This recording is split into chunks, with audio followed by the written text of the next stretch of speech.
Michigan is going to Illinois. They are a 1.5-point favorite on the road.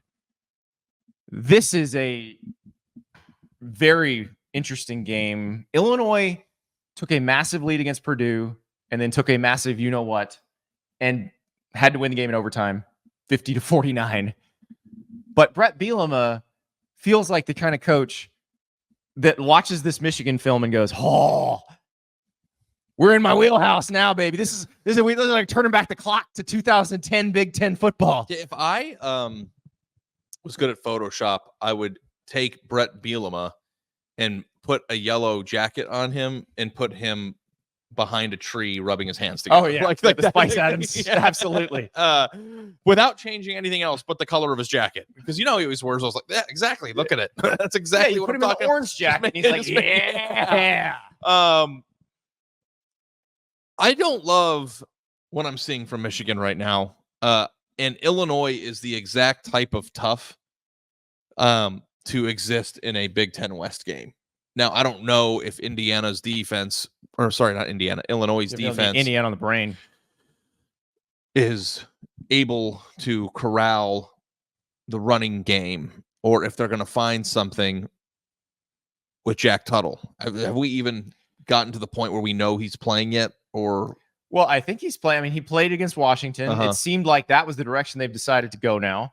I am not sure yet if that's the direction they should go, because listen, after watching Iowa and Washington, like I don't know why they didn't just run the ball every play against Washington. I think they might have had a better chance of winning the game, but against Illinois, if you try that, I think Illinois will figure out a way to stop you. So having the more diverse offense against Illinois probably gives them the better chance to win the game, but it's not a great offense. But your thought process is that if Tuttle plays, and that takes away the quarterback as a runner, which then makes it harder to run the ball.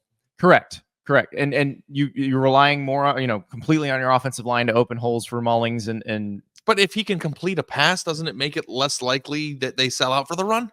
Yes, it does. So I don't know. No. If you can complete a lot of passes, or you can complete passes way down the field, because if you're completing 6 and 7 yards through the air passes, you don't really have to change that much defensively. Yeah. You just have to tackle. But the thought is that he can throw the ball downfield better, much better than the other two. We are pretty sure that Illinois is going to be a sound tackling team most of the time. So that's the thing.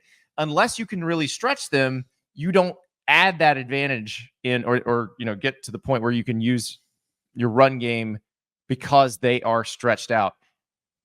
So they got to go deep on them a few times to open that up. Yeah, or at least attempt to. We got to talk about Prize Picks. Best daily fantasy game in America. Download that app. Use the code STAPLES.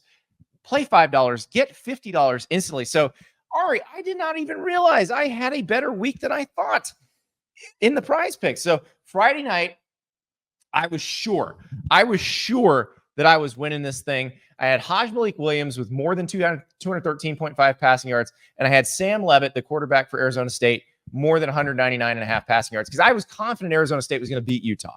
But I figured to do that, they were going to have to throw the ball a bunch. They were going to have to light it up through the air. They didn't need that.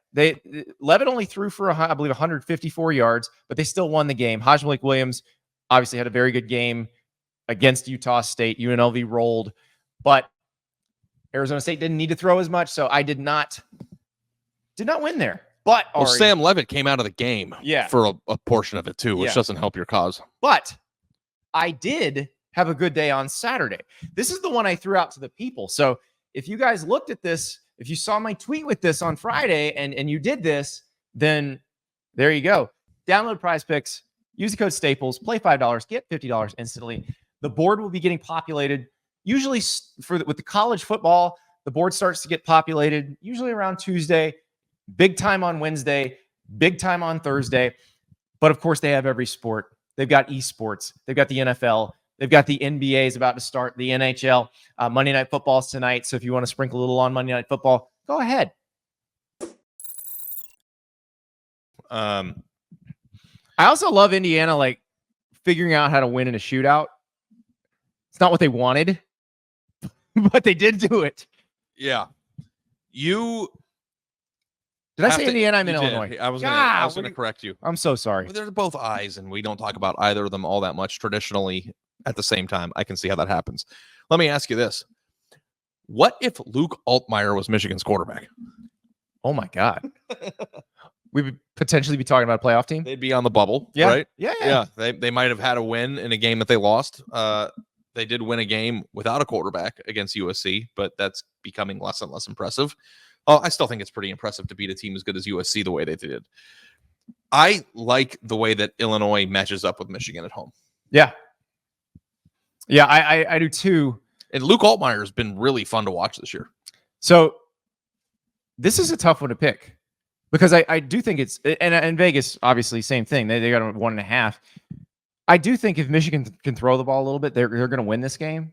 I just don't know what. I don't know what they're going to be. Joel Klatt, our pal, says that their ceiling is higher with Jack Tuttle. I think I would agree with that. I think that's true, but I need to see a dynamic passing game, not just a passing game. Because going from no passing game to a passing game is really not any better. You got to have a dynamic passing game where you really can stretch the field. So we'll find out if they can do that. Since I haven't seen it yet, and since I know they're not selling out to just run the ball, like I'm actually, you know how I feel about running the football. If you can do it, and it's the only thing you can do, then lean really hard into it. Yeah. I don't like this half measure stuff. So you got to prove to me you can throw.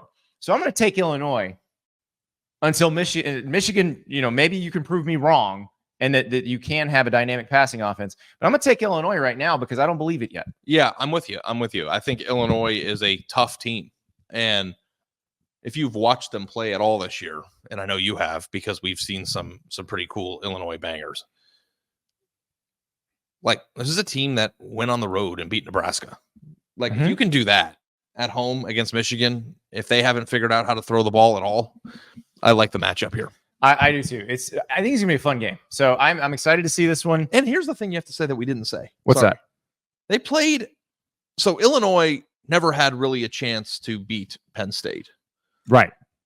But they were in the game the entire game. Yes. And like Penn State is a much, much better version of Michigan. Like much better. Yeah. So changing where the game is being played, I think I like the math there. All right. We'll see. We're both picking the Illini.